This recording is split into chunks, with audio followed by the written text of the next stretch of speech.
Yeah, cause that's how magic works, you see, in mysterious ways.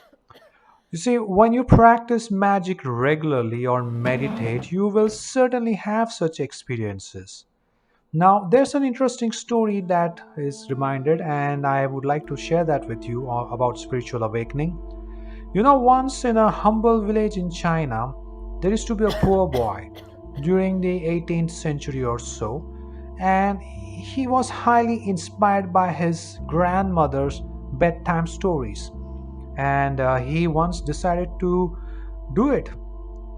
The stories were all about magics and rituals, by the way. So he, after gathering a lot of courage and motivation, he embarked on this quest to perform this ancient feather magic ritual. Because why? He was a poor guy. He wanted to lift his family out of poverty.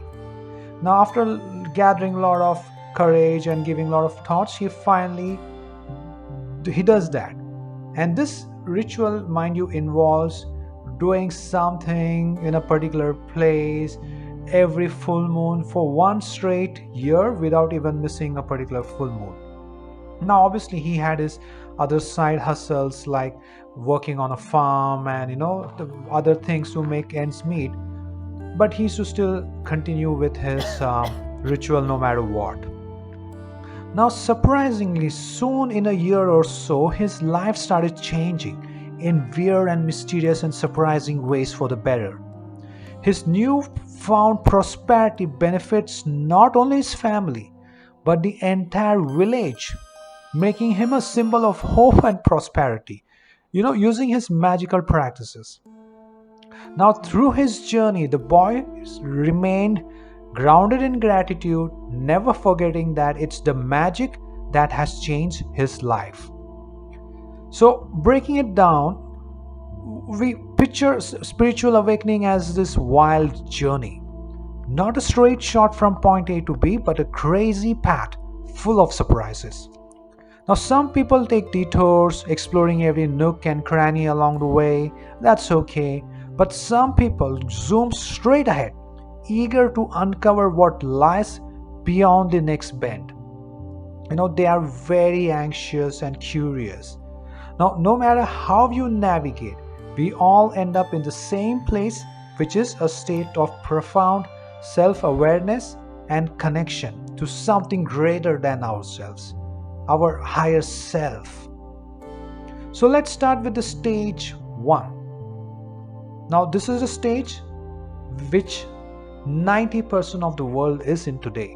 And this is a stage where the elites and the secret society wants us to be. And that's, my friend, the unconscious stage. Here, you're living on autopilot, letting your thoughts and emotions call the shots without even realizing it. No, life feels like it is happening to you, not because of you. You are not no longer you're not in control. You understand what I'm saying? You're stuck in this bubble of ego, unable to see beyond your own experiences and perceptions. You are just a puppet in the hands of the matrix. In today's day and age of social media, we call them NPCs, non-player characters, like in GTA and other variety of video games. But then something happens, something shifts inside you, especially if you're doing magic and spiritual awakening practices. You hit stage two, which is the awakening. It's like somebody flicked a switch inside your mind, and suddenly you're seeing things in a whole new way. You're realizing you're living in this ego driven haze, and you're ready to break free from its grips. Now, this is where the real journey happens, my friends. This is where you start seeing the negative friends who hang around you because they want something out of you, not because they like you. You see, the negative content that you always consume on social media, you are able to feel that something is not right. You can now tell the difference between the positive and negative energies that's moving through the quantum field. That's the stage of awakening. Now, next step, stage 3, ego death. Death of our ego or the real consciousness shift. It's a bit like shedding an old skin, letting go of all the labels and beliefs that once defined you. It's very liberating if you ask me, but also kind of scary. Why? Because you're feeling stripped down and vulnerable. You are strangely alive and enjoying this new power. You start to see yourself not as a sum of your thoughts and emotions, but also as an observer from behind. You are observing yourself.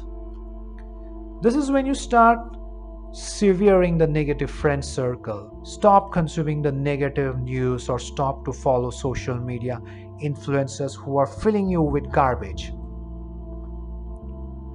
Then comes stage 4, the search. Now you're very hungry at this search.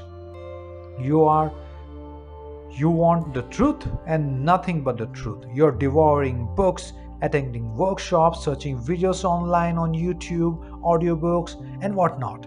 You're seeking guidance wherever it can find you. You're meeting gurus, and you're just hungry for knowledge.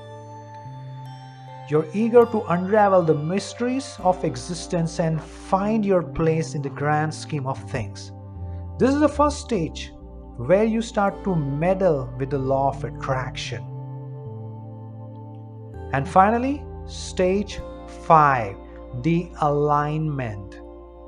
You found your groove, your true north, you're living in harmony with yourself and the world around you. Things are starting to look good. You're embracing every aspect of your being with compassion and acceptance. It's a deep stage of connection with everything around you. When you see yourself not as separate from the universe but as an integral part of it. And that's when, my friends, magic begins to happen. Things manifest at lightning speed, and that's when, ladies and gentlemen, it's time to watch the greatest show, and the show is called Playing God to Your Universe, becoming a master at manifesting desires. Law of attraction at this point works for you like a charm.